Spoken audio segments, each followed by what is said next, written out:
Hey, so tonight is senior night, and man, speaking of being proud, hey, I was just thinking back earlier today, and thinking about some of the seniors that you're gonna get to honor tonight a little bit, and I was thinking of some of those seniors, remembering what they looked like when I first met them,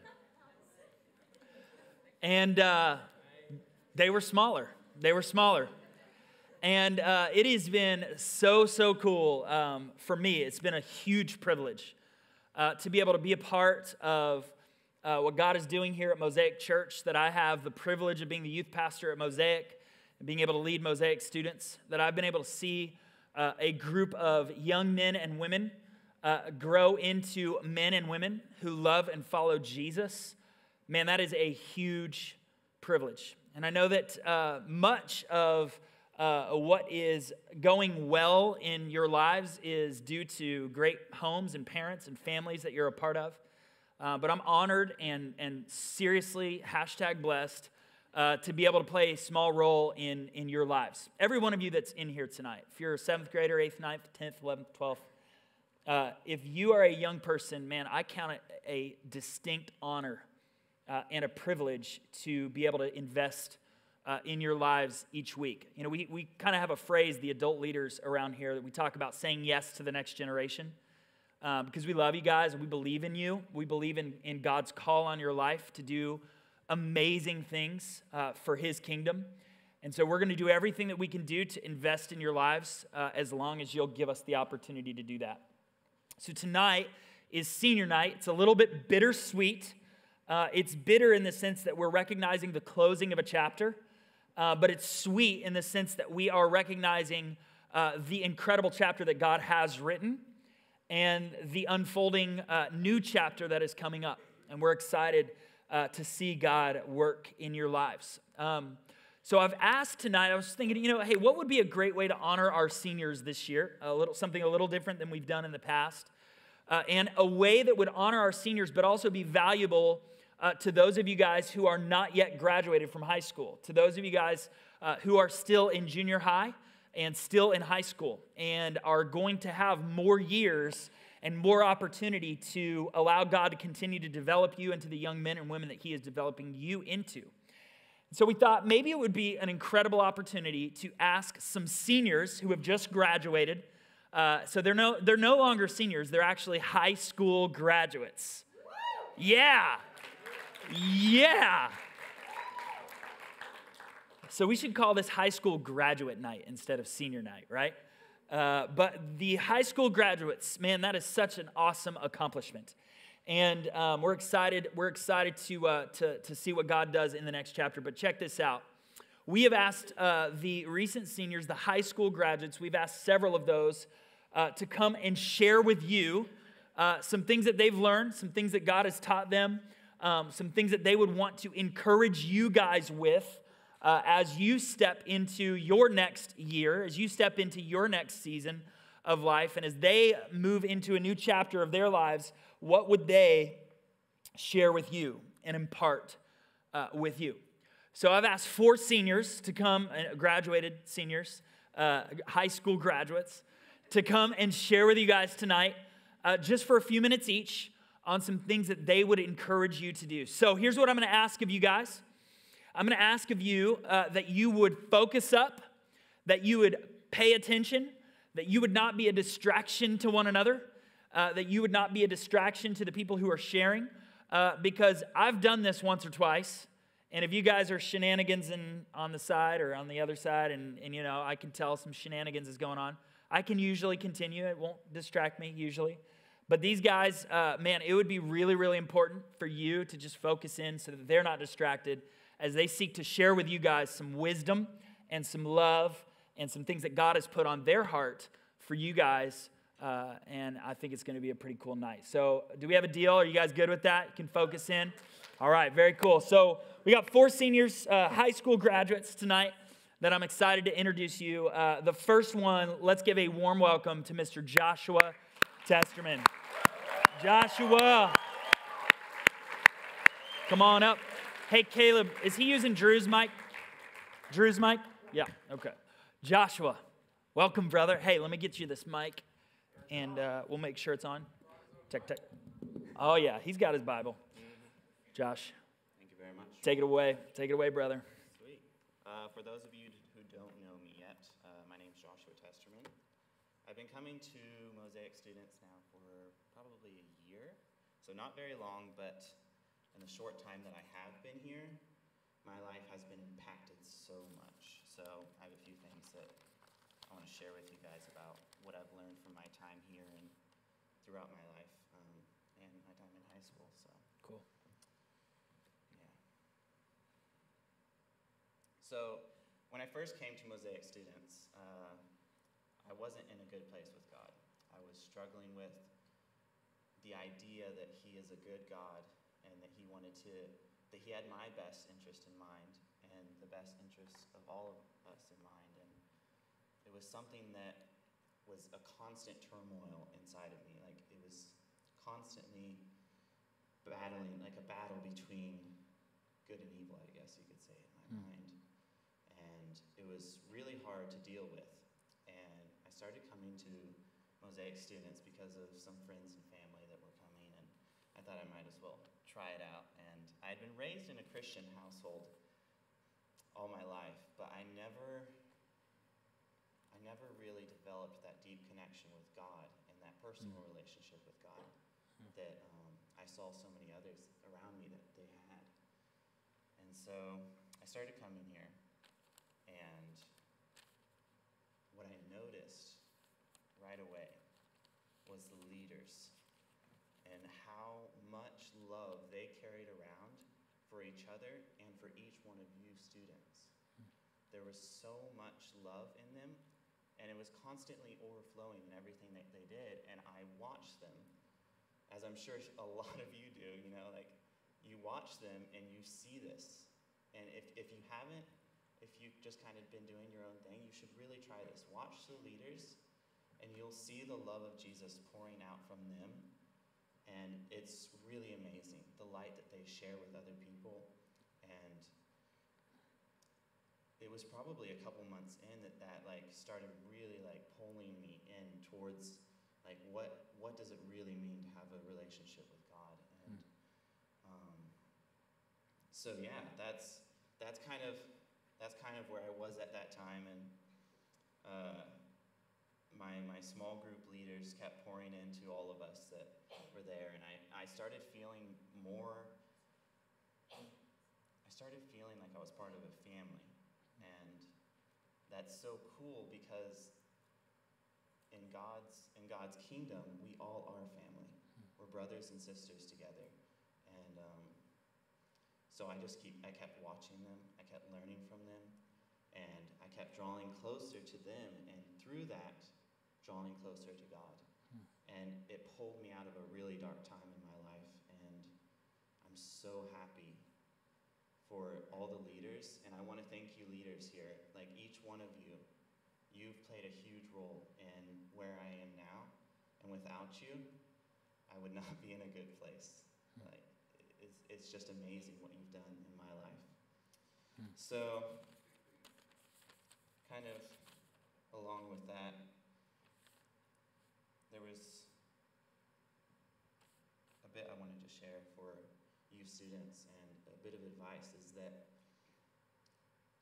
in this space on Wednesday nights, you have the opportunity to be the same thing and do the same thing that the leaders were and did for me.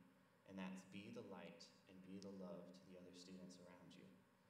It's an amazing opportunity, and while most of us aren't constantly thinking about that, it's like you need to focus in on God, focus in on Jesus, spend time with Him personally, and you'll start seeing it affect the people around you who maybe don't have that close relationship with God. It'll change your life, and it will change the life of people around you in the same way that it changed mine. And so, kind of along with that, in Ecclesiastes 3:11, it says, Solomon says, God put eternity in their hearts. And he's talking about us. We have eternity in our hearts. And that is so powerful. And you have to kind of embrace that and say, I can let that overflow into everyone around me. And it's just so impactful. If you haven't experienced that already, you have no idea, but it's amazing to have those kind of people around in your life. So, yeah, try to just be that example to other students. Be that light, be that love, and try to love on everyone that you're around, especially in this area where we're all focused on learning more about Jesus. Something that, along with that, is something that I was really happy that I did in high school. Maybe not all my years in high school, but the last few, was that I took the time to pursue the dreams and gifts and ambitions that I believe God gave to me. And through that, I can share those dreams and share the gifts that God has given me to other people, like through music, because I'm a musician, and so I believe God gave me that gift for a reason. And so I want to encourage you to just pursue those dreams, pursue those gifts that God has given you, and go at it with a mindset that I'm going to use this to pour out love on other people, because at the end of the day, guys, it's all about love. Jesus died for us because he loved us. He loved us so, so much. And we have to love each other. It's so important that we love each other. So, yeah. Cool. Well, Josh, thanks so much, man. Hey, one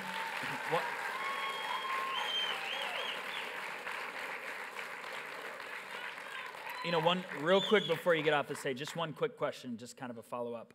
Were there any practical ways that you would say, because you talked about, leaders, and you saw their love for Jesus, and you saw their love for each other, and you saw their love for students, and that impacted your life when you were in a really rough place. Is there one practical thing that students here, 7th through 12th grade students here, can do on a Wednesday night when they come in to not simply think about themselves, but perhaps other people, other students, other teenagers that might be showing up and might be in kind of a rough place? Is there one thing that you would share that they should think about doing, or maybe a different way of thinking that you would encourage them to do when they come here on a Wednesday night?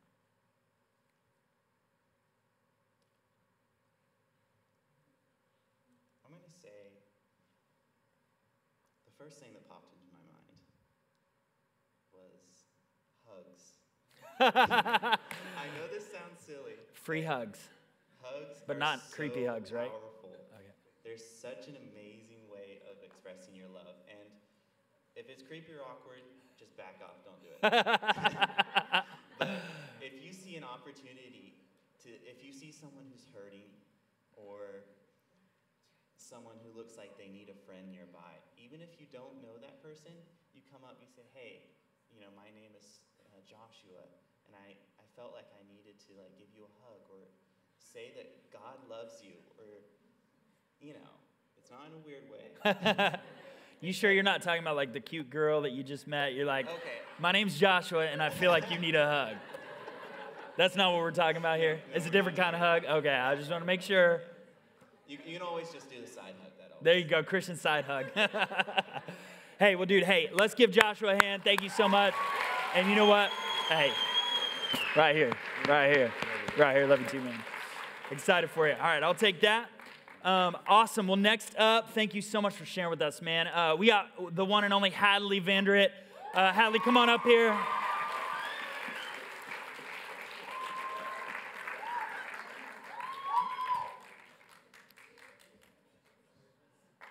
All right, girl. I know. No, graduated. Yes, and on her way to repping it, Liberty University. Excited about that. Hey, Hadley, welcome. Thank you. I'm really proud of you. Excited for you. What would you share with these students tonight? Okay, so, most of you know me here. I'm kind of but if you don't know me... Was she going to say I'm kind of a big deal? No, I wasn't. Was that the rest of that sentence? No. Most of you know me here. I'm kind of a big deal. At Mosaic, because I've been here since the beginning. But for those of you that don't know me, my dad is Renault, so he's up here a lot. And but just something, I was gonna actually talk about something completely different tonight. But while we were worshiping, God was just kind of like, nope, you're not gonna talk about this. You're gonna talk about this. So, we jumped into this amazing journey of adoption 5 years ago. And it has been a roller coaster. It has been ups and downs, and it has been beautiful, and it has been crazy. But I think the thing that I've discovered most through this adoption, and that has related to me just in high school in general, is it is sometimes when in hard places, or just even in friendships as I've been walking through, loving people is kind of hard. Like, if they're nice to you, if they're like, oh yeah, like you're my friend, then it's really easy. But the second they hurt you, or they try to do something against you, or anything like that, it becomes a lot harder to love them.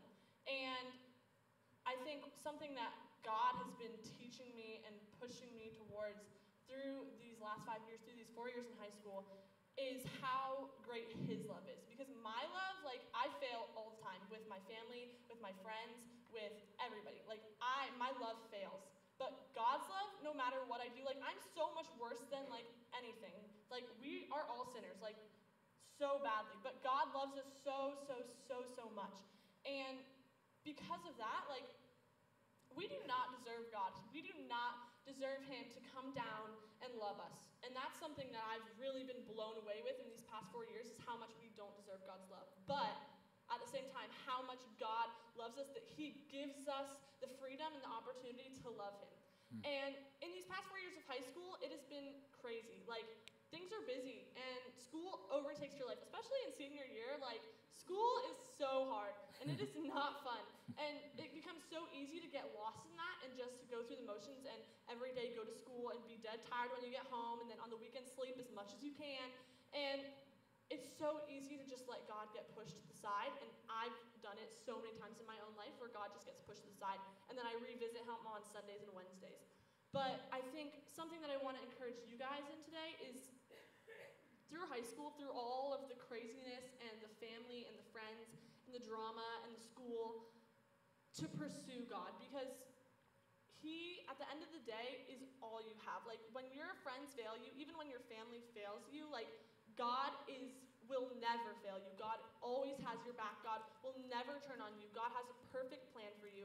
And it's so easy to push that aside and just forget about it. But what I encourage you guys is to pursue God and to run after Him with all your heart. And there's so many ways to do that. But I think one way, I mean, here just on Wednesdays, is to really just be involved and be, not just stand on the sidelines, but really just not even involved, like, necessarily on stage, but just get to know people and love them, and really get involved in worship and really get into it, and not just talk to your friends, because it's easy to do, I know, but, like, just worship, and in small groups, be active, and be able to just talk about your feelings. Like, get to a place where you have people you trust, whether it's your leaders or your friends or your parents, that you can talk about that, because when you're dealing with hard things and you're struggling with that, it's a lot harder to just, like, trust God. But when you love somebody, it's a lot easier to trust them. So if you don't have a relationship with somebody, you don't really trust them. So, I mean, why would you trust God if you don't have a relationship with Him? But when you pursue a relationship with God, when you learn to love Him, when you learn to really fall in love with Jesus, and not just be like, oh yeah, I love God, like, that's easy to say, but, like, fall in love with Jesus, it is so much easier to trust Him, and trust Him to take over all of your life. Like, every hard place, every easy place, every time there's ever anything wrong, it's easier, and it's still hard, and I will spend the rest of my life trying to let God into all the dark places, but it becomes so much easier to trust Him. And so I just want to encourage you guys to, in high school and on to the rest of your lives, start learning how to fall in love with Jesus, because that's so important. That's good. Thanks, Hadley. So just a kind of a follow-up question to that. So like what would you say practically has been the easiest way for you personally? Doesn't have to be for everybody, but just for you personally, practically, what does it look like for you to cultivate love for Jesus and love for people? Well, I am a very touchy person. My friends know, like, I am the first one to give hugs and the first one to, like, just, like, jump into relationships. So I'm a very relational person. So I think my easiest way of connecting to Jesus has been through my friends and through my community and my leaders. Especially, like, here at Mosaic, they are, like, my support system. And whenever I'm going through hard things, I talk to my parents first most of the time. And then I talk to them about it. And I think having friends that also love Jesus has been super important. Like, finding friends that really do love Jesus and push me to pursue Jesus more has been so vital in my life. And through high school, which is crazy drama, like, they have pushed me more to love Jesus. And I hope that, and alongside that, I help push them. But I think finding a community, at least for me, finding a community of people that love Jesus and running after Jesus together has been, like, super important for me. Cool. Well, Hadley, thank you so much for sharing tonight. And I'll give you a hug because I love you, girl. Proud of you. Excited for you. All right. Oh, Mr. Scotty Michael. Come on up, brother. Scotty Michael.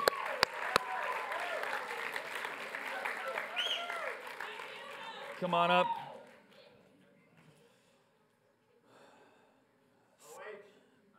Oh, man. They going to be good this year? All right. Come on now. All right, Scotty. Well, hey, man, talk to us. What's on your heart to share with these peoples? Well, first off, I mean, Mosaic has just been such a blessing. It's been such an amazing opportunity just to be able to be here for the last 2 years. It's just totally awesome. But the first thing that I would encourage you guys is do not be fake with your small group. That's an opportunity for you guys to just come in, be real with a group of guys or group of girls, whatever it is, and just pour your heart out with them. I remember some of the greatest moments where, like, either my parents were struggling at home and, like, which eventually led to a divorce, or I broke up with my girlfriend and that was, like, really hard for me. And I would come to Mosaic on Wednesday and I would just be real and I'd be like, hey guys, this is where I'm at. I'm struggling. I need help. And just their response, and they're like, hey, we're just going to gather around you. We're going to pray for you. We're going to be here to help, support. Man, those were some of the greatest moments. So do not be fake with your small group. Get that connection. Be totally available, totally ready to take advice from your leaders, even though it's going to be hard sometimes. Be ready to not be fake. That's good. Also, with those guys, like Lou Chase, shout out to him. Like, before Mosaic, like, I had no idea who he was, obviously, but, like, man, that guy has been one of my best friends up till now. I mean, I remember Matthew Pine, wherever he's at, like, having some talks, like theological talks with him about predestination, about free will, just crazy stuff that we are too young to be getting into. Just the simple things of theology. We're getting into, and that dude has some mad knowledge, and it is crazy, but just some awesome things with there. I mean, just the people that are in your small group are there for a reason. Get to know them, get to love on them, and it's just great. And then the second thing is, man, I was looking back from freshman year, and freshman year Scotty saw who I was today. He would probably be like, hey, you're not in the NBA. What happened? Where did we go wrong? Couple years of high school, or different things. But the one question that I want you guys to have in your mind is, you guys are going through high school, as you guys are going through wherever, is, are you closer at the end of the road to God than when you first started? Because freshman year Scotty, or the Scotty that first came to Mosaic, probably would not have asked that question, and he might not have looked at this Scotty who's going to Valencia next year as a success. But I'm sitting here and I'm saying those last 4 years, these last years of college, these years that I've been in Mosaic, have been some of the greatest years of my life, some of the most amazing years of my life, just because I know that I'm 100% closer to God now than when I first started. So, Wow. Thanks, Scotty. That's good stuff, man. What you just shared reminds me, like, a lot of times our dreams in school, especially in middle school, high school, our dreams revolve around something that's going to end up with us either being, really, really popular, really happy, really famous, really rich, right? Like, those are the kind of dreams we tend to dream about. And, Jesus said, hey, instead of storing up your treasure here on earth, like having all of your dreams end up with you being successful and rich and famous and all of those things here on earth, instead, store up your treasure in heaven, right? Where none of the things on this earth can take that away, right? And so I love that advice. What's again, kind of getting practical, right? What is one way that you could say, if you could go back and talk to ninth grade Scotty, freshman Scotty, and say, hey, man, if you want to get closer, you're going to want to, your senior year, you're going to want to be closer to God than you are right now. How does ninth grade Scotty get closer to God and pursue that so that he's closer to God by his senior year? I think one of the biggest things is just don't be afraid of man. Don't have a fear of man. Don't have a fear of, hey, if I'm at school and I talk about God, what are they going to say to me? Or if, hey, maybe I'm not practicing basketball and instead I'm trying to get into the Word, I'm trying to get closer to God. Maybe the guys won't think I'm as cool because I'm not as good at basketball. Or, hey, just in different things, like instead of doing or saying bad jokes, you're just like, hey, guys, let's talk about God. Like, what's God doing in your life? I think having that mindset where you can just not really think about what this world is trying to do in you, but think about what this God that we serve, who's amazing and powerful, what He's trying to do in you to change this world. Whoa, that's good. That's good truth right there. Come on now. Hey, man, excited for you, brother. Love you, man. Proud of you. It's good stuff. Thank you so much. All right. And last but not least, Mr. Bryce Walker. Why don't you come on up, brother? When you're tall enough, a stage it's like a step. No big deal. I love it. I love it. Mr. Bryce, man, we've heard some good stuff so far. Guys, thank you so much for sharing. Bryce, what would you share with these young men and young women? Mine's scripted. Is that all right? Hey, you read, you do what you need to do, brother. All right. So this is some stuff that God has showed me since I started thinking about what to write tonight for speaking tonight. So I wanted to talk to you about faith and saying yes to the opportunities that God gives you. So a year or two ago, I started praying to God for opportunities in my life to serve Him because it seemed like I knew the truth about Jesus and I wanted to share it, but it didn't seem like I had very many places to serve Him in that way. So, but the thing is that I can't tell you how many other I got some opportunities from those prayers, but I can't tell you how many I missed just by saying no to others that went my way. And the reason that I would say no is just some flimsy excuse that I would make up just to not do it because of some fear that I had in pursuing those opportunities. So it didn't make any sense for me to pray for something but not take the proper steps when I opened my eyes from the prayer and when it was presented to me. For example, this speech, I heard about it a few weeks ago when it was announced, and my first reaction when I heard about it was to say no because I didn't want to talk in front of people. And in order to justify my saying no, I used my typical two excuses to get out of it. My first one is to say that I would do it wrong. I'd say to myself that I would do a bad job and that it would be better off for everyone if I just stayed silent and didn't speak. My next excuse after that one would be to say that someone else could do it better than me and to wait on that someone else. And by saying that, it was a way to create some comfort for myself, thinking that someone else would do it better and take care of the job. But then I remembered Moses and how God commanded him to lead the Israelites out of Egypt and to speak to Pharaoh. And I know that Moses had a speaking problem,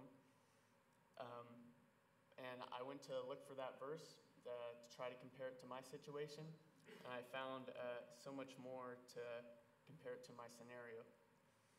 So in Exodus 4:10, it says, this is after God commanded him, it says, "But Moses said to the Lord, 'O my Lord, I am not eloquent, either in the past or since you have spoken to your servant, but I am slow of speech and of tongue.'" So right here, I see that I was pulling the same stunt that Moses tried thousands of years ago. Wow. But God doesn't put up with this excuse. In verse 11, he says, "Then the Lord said to him, 'Who has made man's mouth? Who makes him mute or deaf or sing or blind? Is it not I, the Lord? Now therefore, go, and I will be with your mouth and teach you what you shall speak.'" Wow. So God throws out Moses' excuse, and he reminds Moses that he is in control and has a plan for him. He then reminds Moses at the end of that verse that he will be with him along the way and help him with the tasks in spite of his weaknesses. In verse 13, Moses tries another excuse, my second excuse, and he says, "Oh, my Lord, please send someone else." Since the first excuse didn't work, Moses moved on to this one and say that someone else would do it better than him. But God didn't accept this excuse either.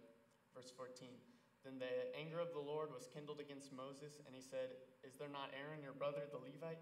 I know that he can speak well. Behold, he is coming out to meet you, and when he sees you, he will be glad in his heart. You shall speak to him and put the words in his mouth. And I will be with your mouth and with his mouth, and will teach you both what to do.'" So God didn't give up on Moses. He gave him some extra help through Aaron, but still commanded him to lead the Israelites and to speak to Pharaoh like he did the first time. And he finished again with another reminder that he would be with Moses the whole time and guide his actions to produce the outcome that he wanted. And the thing that this story showed me is in a very similar circumstance to what I was in, was that our excuses don't mean anything when God has called us to do something for him. That's good. I mean, if God still wanted Moses, with all his excuses, to lead the Israelites and to speak to Pharaoh, the leader of the nation, then what good do I think my excuses will do when I'm trying to get out of speaking to an audience this size? Wow. Wow. The reason our excuses don't matter to God is that it's not about what we can do, but about what God can do with us and through us. Come on now.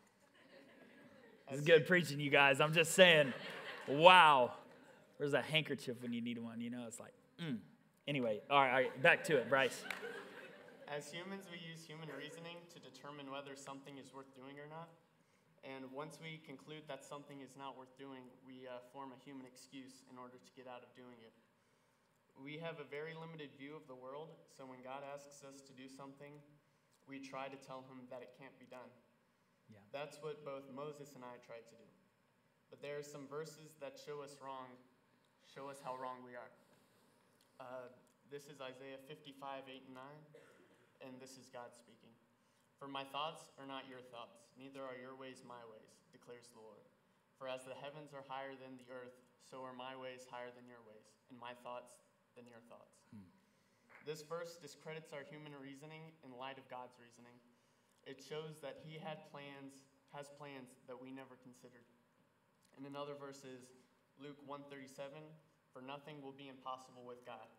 This verse discredits any excuses we have in light of God's power.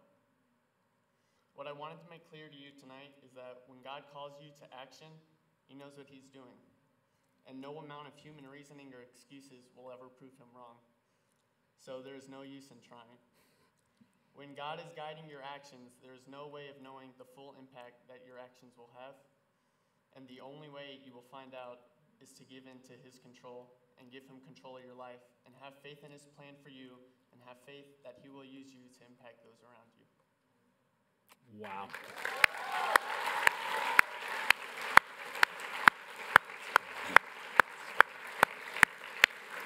Wow. Wow, wow, wow. Dude, so good. Seriously, that is good preaching. Like, that is good preaching. Bryce, let me ask you just one question, and I'll let you off the hook, man. What is it that you have to, believe about the character and the nature of God to be able to do what you did tonight? What about God do you believe to be true that gave you the guts, the courage, the strength to come and to prepare a phenomenal message for us to be able to hear about our excuses and our doubts and being obedient to God's call in our life? What about God do we need to know? The main thing is you have to believe that the Bible is God's word and is complete truth. So once you have that down, you know that everything in there is going to be true as well and is going to help you guide your life. And you got to just believe it and believe that God has control and that he keeps his promises and that His plans are for our good. Wow. You know, I'm sensing a theme tonight. Anybody else?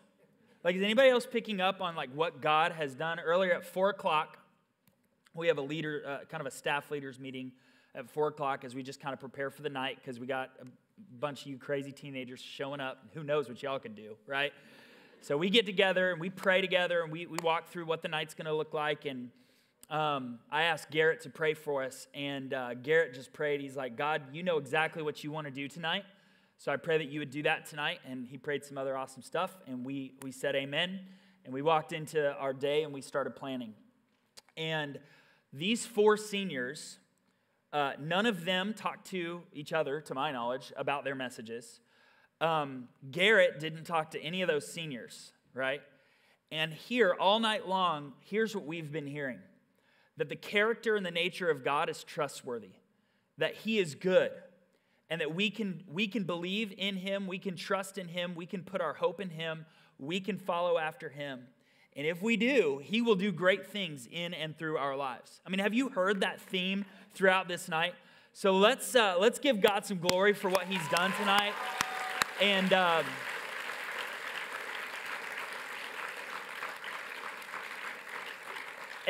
don't think there's a better way for us to kind of see the senior class and this graduated senior class hand the baton off to the rest of you guys as you continue to follow after God. That you know that he's good and that he loves you, that he's for you, he's not against you. His word is true, it applies to you, that you can trust him, that he is going to be faithful no matter what. So Bryce, thank you so much, man. Proud of you, brother.